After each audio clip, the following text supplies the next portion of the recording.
Henry Barlow was a quiet man. His thinning hair and thick glasses marked him as a target among the students of Brimwood High.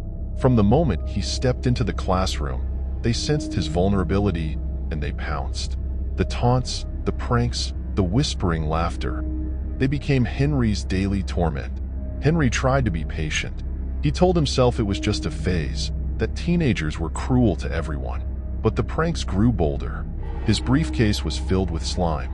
His car was vandalized. Notes scrawled with threats appeared on his desk. Henry's patience wore thin. Desperate, he approached Principal Grayson, but Grayson dismissed him with a wave of his hand. The students' parents were influential, donors, politicians, and business magnates. "Just handle it, Henry.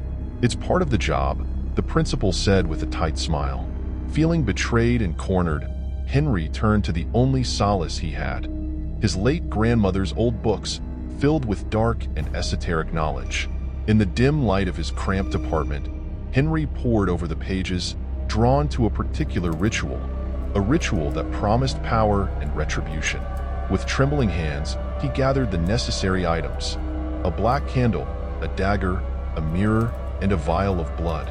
On a stormy night, he performed the incantation, calling forth a malevolent spirit known as Azrael.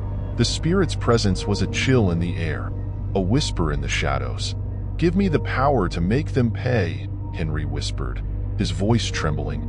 Azrael's voice was like shards of ice. "A soul must be given for a soul taken. Choose wisely." Henry hesitated, then offered his own soul.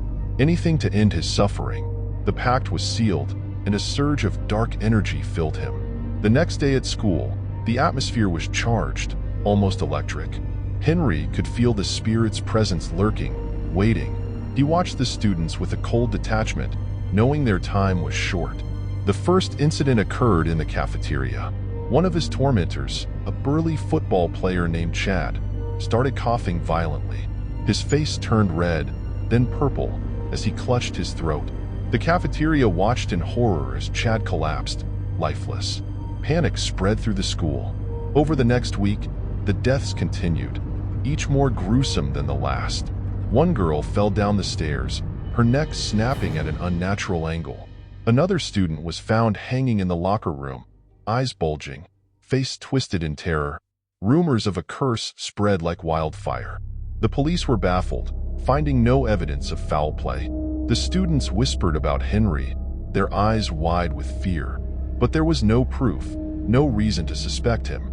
Principal Grayson called Henry into his office, a sheen of sweat on his brow. "Do you know anything about this, Henry?" he asked, his voice shaky. Henry met his gaze, calm and unblinking. "No, Principal Grayson." "I don't." As the deaths mounted, Henry felt a twisted sense of satisfaction. But with each passing day, the weight of his bargain grew heavier. Azrael's whispers became more insistent, more demanding. The spirit craved more souls, and Henry's was promised.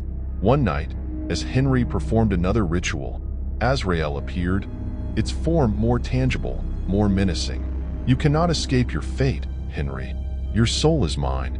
Henry realized too late the true cost of his vengeance. He had condemned himself to a fate worse than death.